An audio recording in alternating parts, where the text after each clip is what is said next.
Hello and welcome back to another episode of the preview show. Without doubt, the best cycling podcast recorded in a conservatory in the world. It is the Cadel Evans Great Ocean Road Race, and I am joined by James Knox of Sudal Quickstep. Hello, James. Hello, how's it going? It's all good. It's all good. Now, luckily, a bit of music just came on in the background, but I need to turn off, otherwise, I will be fined. So, Cadel Evans Great Ocean Road Race. First time you've ridden it. Say that again. You broke up momentarily there. Hopefully the So internet's it's all right. your first time here, isn't it? The Cadel Evans Great N- Ocean Road Race, is it? No. I did it in 19 and 23. Oh, It's already my third go at it, mate. no, it was last year. Was it Yeah, last year you last year we stepped out? didn't. Yeah, last year there's a team we went home, but this year we're here to stay. Quality. Now you've had the TDU in the legs. How was that? How Yeah. was the TDU for you for the team? Um. Well, I think for the team it wasn't amazing, but it was okay. But for me, it was a bit of a disaster, to be honest. I was a bit useless. I probably came into it just wanting to build shape and a bit of condition, so not the best legs. But I had a bit of a nasty crash stage two. Nothing nasty in terms of like needing operation or set me back, but I was pretty battered and bruised. So I sort of nursed myself around for the next 2, 3 days, and I didn't really feel better until the end of the race. So yeah, I felt like a bit useless. Couldn't really help the boys. I was just sort of moping around, if I'm being honest. And then you've had the Surf Coast Classic yesterday. Were you Yeah, yeah. any better for that one? I was I was much better actually. I was much better. It was a pretty full on race actually. How these things go, I think it was just a bit of a midweek hit out for most people. A few teams wanted a sprint, but for the rest of the teams, they all just sort of lit it up as much as possible, going for the break. Never really stopped attacking. There was a big group of 25, 30 riders up the road. They got chased down, and then only in the last 25K, and then it kicked all off again. So yeah, it was a pretty nice race. I think I read somewhere Welsford saying that everybody was trying to put pressure on Red Bull. Yeah, I mean, understandably, I think that was a bit off. The way we looked at it as well, that they'd sort of, you know, they'd had a pretty good run of it at the TDU, so why not keep making them chase? And if there was no point trying to let 3 or 4 guys go up the roads because that could be something they could quite easily control. They'd shown us that, so just jumping, making it as hard as possible, and getting as many guys up the road as possible. Okay, now we've got TDU. So it all comes down to the lap circuit, which is about 21 kilometers long. It's one that most people will know because it's the same every single year. Yep. Nothing much happens before that. Sometimes there's a threat of wind and echelons, but looking at the predictions, the wind isn't anywhere near strong enough.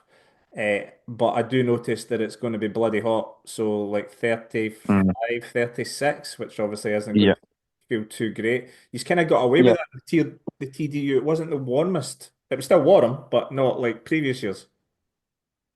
Yeah, to be honest, it was very, very cool. I mean, yeah, Australian summer wise, it was very cool. And also coming to Geelong now, it's been pretty cool here the whole time. It was only like 20 degrees for the race we did yesterday. So it's going to be a bit of a shock to the system, this. I think, even though guys have been here now for 2, 3 weeks, it's going to feel a different level of hot than what we've been used to the whole time we've been here. So the race is really all about the four ascent of Shallambra. Chilambra, which is a nasty little bugger of a climb. It is Yeah. 1.1 at 9.1%. Uh, First two times usually pretty steady, and then the last two times sprinting up at absolute chaos. What's it like to Mm. ride? It looks horrible. Yeah, it's tough. It's tough. It keeps going. There's a sort of like you got to be brave to go from the bottom. There's a little middle section here where the roundabout is, where you feel like you can sort of sit down, catch your breath a little bit. Because then this last bit, it's sort of like if you're not sort of kicking over the top until that right turn and going with some speed, you're sort of losing the wheel and gaps are forming over the top. So a little bit about for the best guys figuring out where can they go balls out to the top, and for everyone else, how long can they hang on till so they can just sort of make this last little effort full because this is all suddenly then you're thrown in the gutter here and then you turn the next right and you're sprinting down the hill. There's a big difference on if it's tailwind up the climb though or headwind up the climb because one year I did it was headwind up the climb and it was sort of able to stay a little bit more compact because guys could take a little bit of it took the edge off a little bit.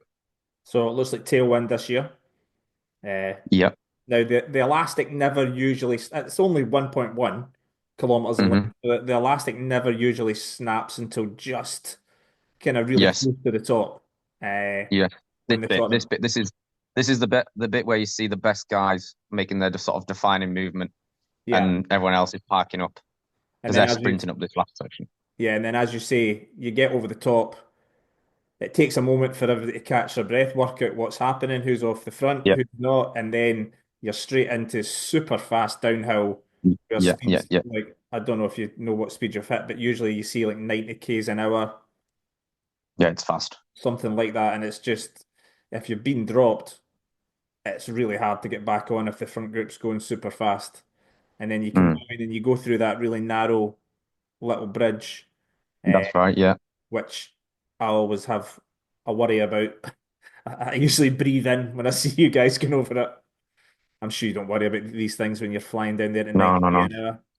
It's quite Uh, okay. The little bridge. yeah, so we get this little, really tight little bridge. Yeah.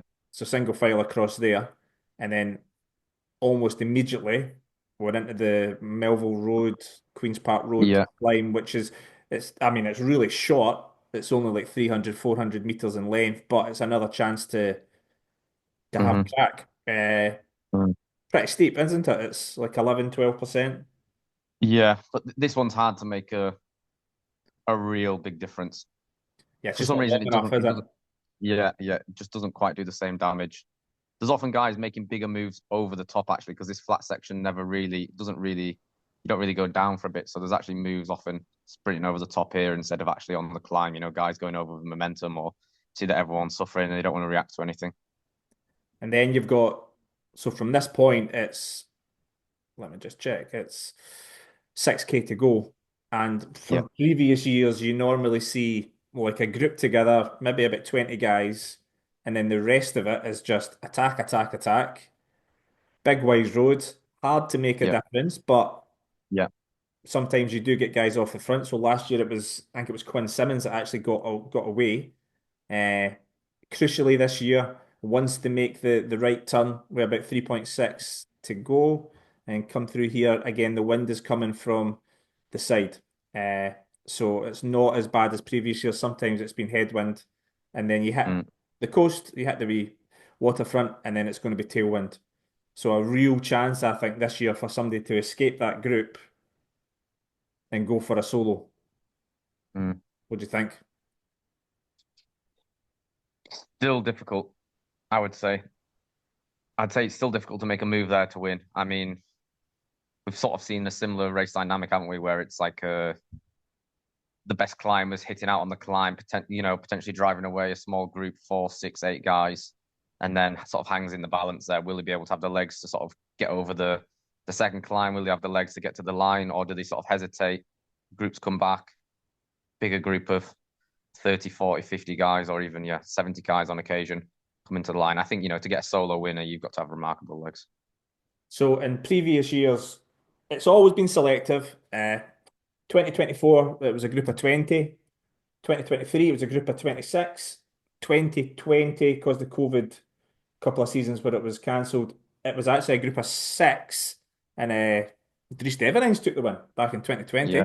But he was in two almost, wasn't he? Was he not with Sivakov and then there's a few guys behind? I'm not sure when he Yeah, clipped off. yeah. He beat Savikov, I think, in the sprint. I think they just Yeah. clipped off. I think he benefited because I think he was refusing to work because trying to think 2020, maybe it was Sam Bennett or somebody like that Yes, yes. That sounds who right. who was in the group behind, so Dries could refuse to work. 2019, it was a bigger group. It was 36 riders. Viviani won the sprint.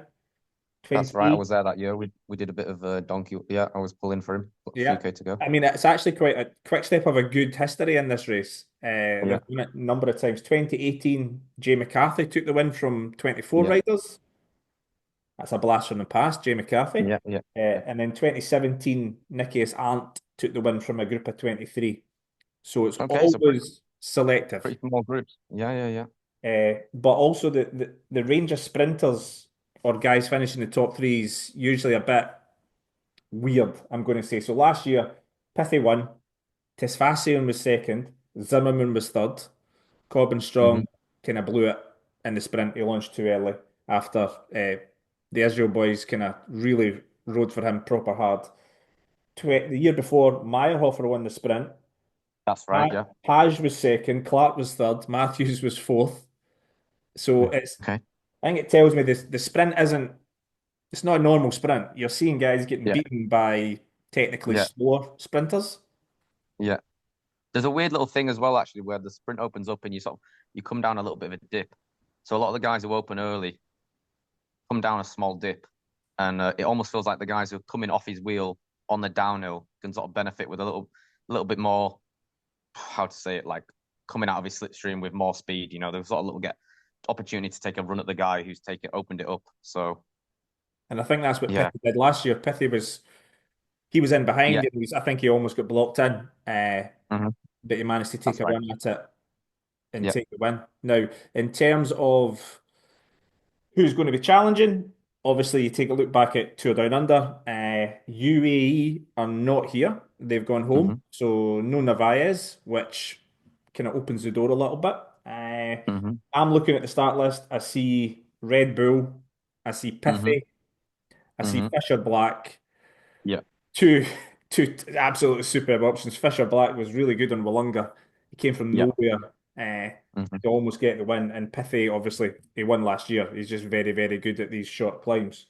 yeah, I also look at the Trek team, who had hmm five riders in the front group on that tricky stage before Wollonga, and then kind of messed it up a little bit with this yeah. young sensation, the boy Phillipson. Uh, That's right. Yeah. and then your sort of stronger sprinters your kind of Tobias Lund, maybe hmm even a Sam Watson from Ineos, although he Yeah. crashed and then he sat Yeah. out Yeah. the race yesterday. Yeah. So unsure about him, but yeah.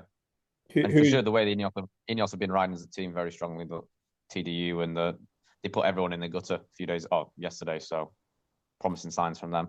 yeah, uh, always seem to do pretty well in terms of organising the team in a race like this. It's Yeah. just whether or not Watson's recovered Mm. in time. And then if you're looking at climbers who can maybe destroy everybody, maybe Oscar Onley. Well, yeah, I mean, the thing for Picnic is they've got sort of only to sort of have a crack on the climb with Lund, see if they can figure something out there between the pair of them where Only maybe gets free reign at least to follow the moves. And like you say, just talking about the Devonin's a sort of dynamic where he was sat on with the best climbers and then in the end could get away. If they can do something similar where they have sort of the team around this, what's he called? Is it Lund? What's his full Lund name? I can't remember. Anderson. Lund Anderson. But yeah, anyway, this lad was riding pretty well yesterday, so I He's think a they could be a solid. team to. He's a good climber for us for a well. Yeah, All yeah, these sprinters seem to be bloody good climbers these days. true. That is true. Uh, And then yeah, trying to think. I mean, I think Israel again will fancy the chances of Corbin Strong. he just he just doesn't win. Like he just Yeah, he's he's such a good rider. Like I'm yeah, not slagging him off at all. I think he's really, really, well, really, really strong. But these guys that sprint, these sprinters who are faster than him, just every year they seem to be so good at climbing. yeah. So he's in this tough position where races he would like you would normally expect somebody like him to win. All of a sudden, there's always faster guys than him, Mm, which must be hell of a frustrating because mm. where else does he go? Does he try and target more? Like, does he try and become a better, even better climber? I don't know. It's Yeah, hard for him to win, I think. I think in many ways, though, sort of backing up what you're saying, he's got to be maybe a little bit more aggressive because certainly seems to have the legs to ride aggressive. To jump with things and try and get away in guys groups to the line instead of just sort of yeah potentially getting beaten by someone else in a group of 30, if you know what I mean. Yeah, one year. Well, I think I'm going a while back now. I can't.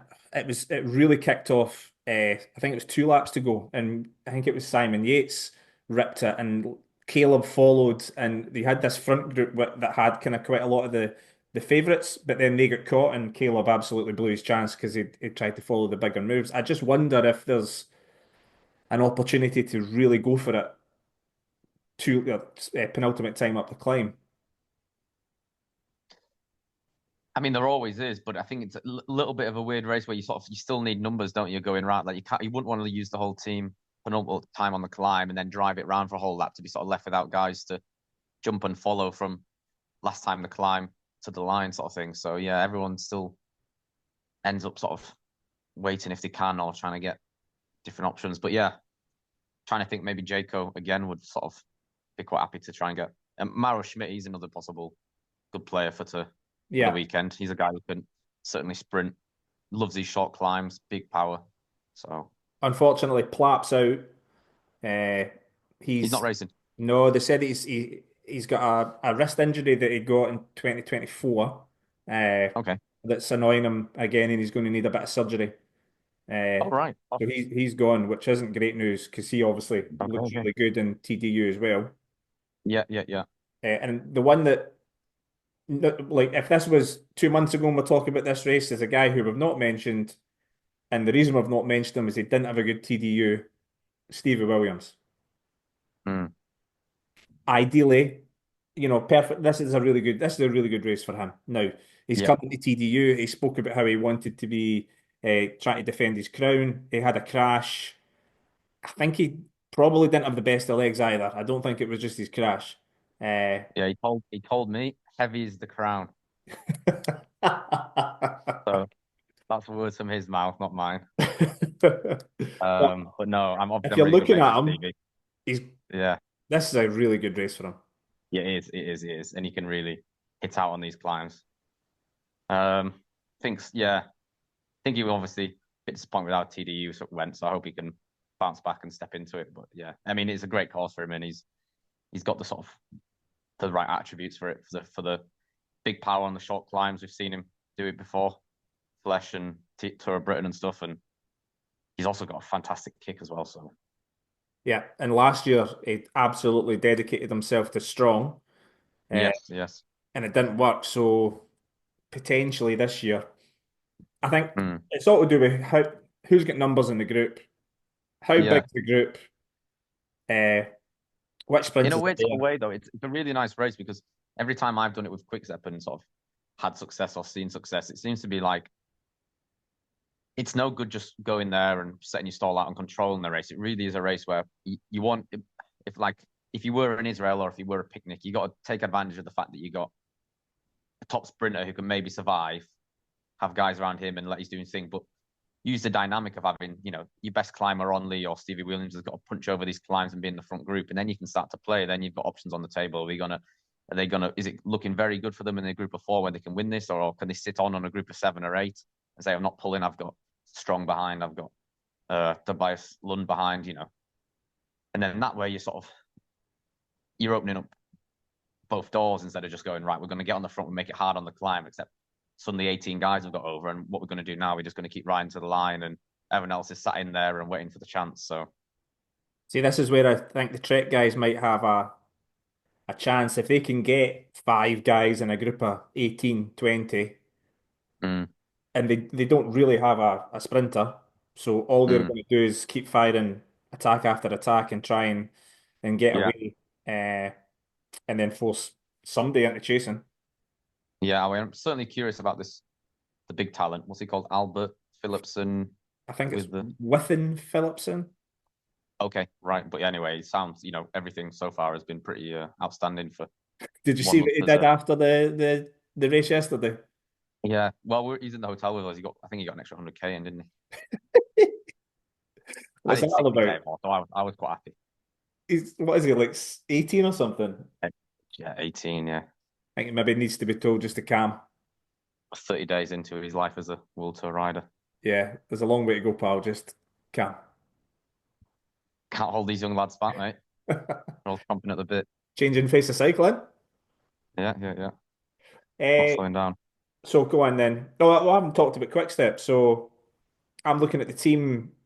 I, Yeah, I like Encon for a race kind of like this. The climb's going to be too hard for him, but if he can get away before yeah, the final climb, and he loves a breakaway. yeah. Uh, Exactly. So I think how I see it's pretty similar that Encon and Pedersen are our best chances. Pedersen, but I think they need to be even more aggressive, sort of forcing themselves up the road and trying to be potentially head of the game coming into last time the climb sort of thing. Because Pedersen was riding fantastically on yesterday, and Encon's been going really strongly. But those guys have the motor to go all day and sprint from a small group. So if they can take the Bulls by the horn. But I've got my pick for tomorrow, for Sunday anyway. Oh, go on then.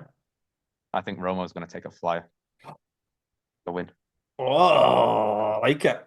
Solo. Yeah, I think yeah, maybe, yeah. Or I think he'll surprise someone with a sprint as well. What, just smash it on smash it Yeah, on Chalambra, yeah, Walunga style. yeah. I reckon the way he's been going, those legs. I mean, if you think about it, he probably should have won up the Lunga as well, shouldn't he? Which is pretty outstanding. If he just bided his time a little bit, and he was in the gutter, and I think he was, from what I heard, he was spending a lot of energy as well. So I think the legs he has, Yeah. smaller peloton. 3 times people start to get tired. Fourth time he's got a chance to take a flyer, and they won't. Yeah, hard to get him back. Well, he's in my fantasy team, so I'd be delighted with that. Yeah, What that's my genius, pick anyway. what genius Yeah, signs Javier Romo at the start of the season. yeah. Well, if I'm going to pick, I'm going to say Fisher Black. Oh, I think okay, okay, sprint from a group of maybe five or six. I think he's okay. got the option. He's got the pithy option. Yeah, If he isn't getting distance, probably by much, you might even find that Pithy and Fisher Black make the front selection. Uh, yeah, and then Fisher Black goes long. So despite everything I've said about Trek, I go with Fisher Black. yeah. The other thing I wanted to ask you, I don't know if you've seen it, the big news this week, the hot topic is the price of watching cycling in the UK. Have you seen this? Yeah, I've seen it, but I don't fully understand.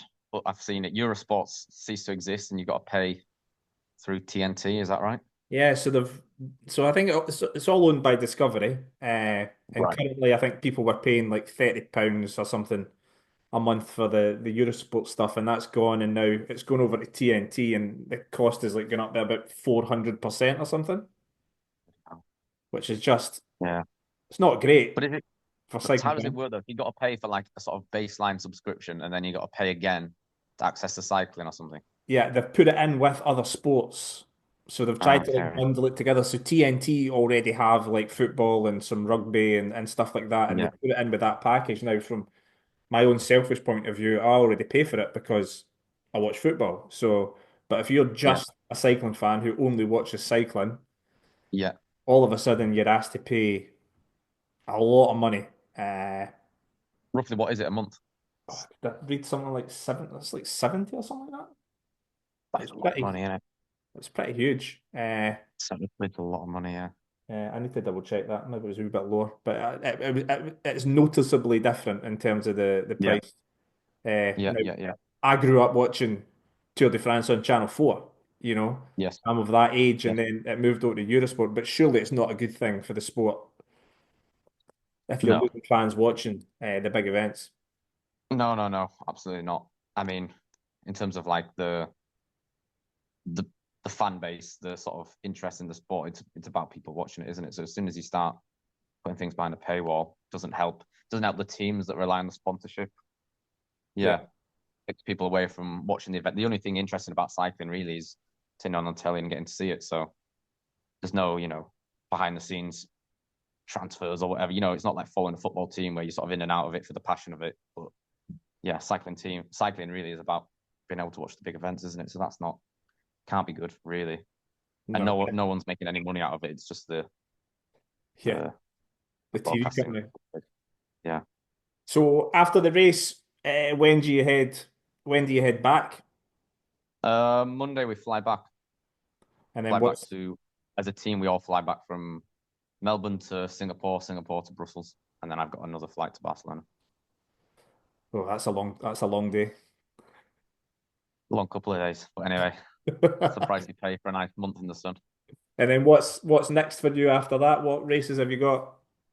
Well, actually, I mean, um, What was I'm it? supposed to be doing Rwanda. I'm supposed to be doing Tour of Rwanda end of February. Oh yeah.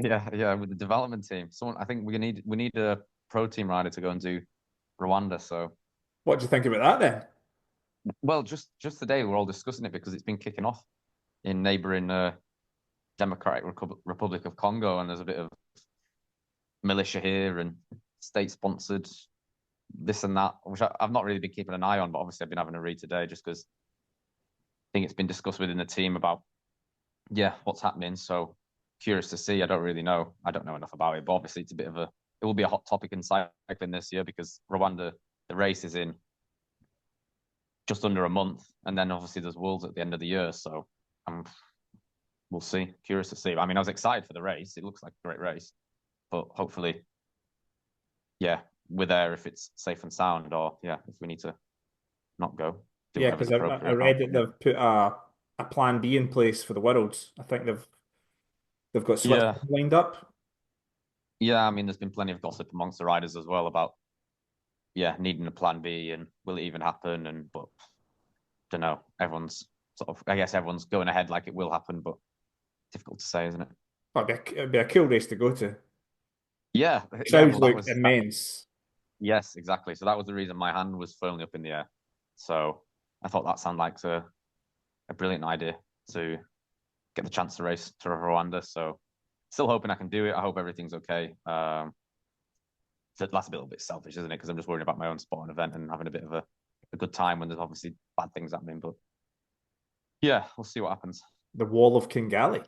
Is that not the Yeah, big yeah, climb they've got? The yeah. I was just having a look at Velo Viewer today actually at the stages, and there's some high altitude stages. There's a lot of climbing. So prologue to start, 7 road stages. That'd be pretty cool. Yeah, yeah. And I mean, if it's not that, I'm normally at Drome Ardèche every year, so Yeah. I can give that a bit. Get my head kicked in 3 degrees. Yeah, that's always a lovely contrast going from, what is it, Yeah, 36 degrees this race to, Drome Ardèche. yeah, those Suffering. horrible, horrible races. Yeah. Right, James, well, thanks for this. Good luck. Is it tomorrow for you? Is it? No, no, no. Time It's zones are the all doing my head in here. Oh, it's 2 days. yeah, You're we've got Friday two night, two aren't you? nights. So, Yeah, yeah, Friday night. so best of luck on Sunday. Uh, Thank you. and then we'll see you when you get back on the other side. Yes.